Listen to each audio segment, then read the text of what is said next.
Connecting Spotify with Notion is pretty easy thing to do. Today I'm going to show you how to connect your Spotify with your Notion.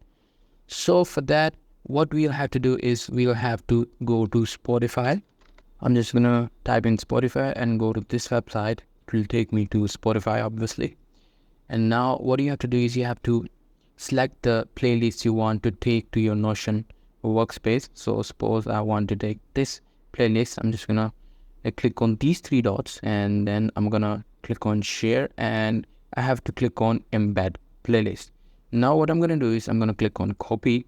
Now the link for this playlist has been copied. Now what I'm gonna do is I'm gonna go back to Notion, and in Notion I have to type in a command. So it will be slash embed embed, and what you have to do is you have to select this option. I'm just going to click on that, and now you have to paste the URL you just copied before. I'm just going to paste the link, and then I'm going to click on embed link.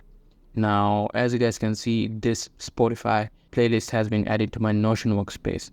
So that's pretty much it. That's how you do it. Hope you guys find this video helpful.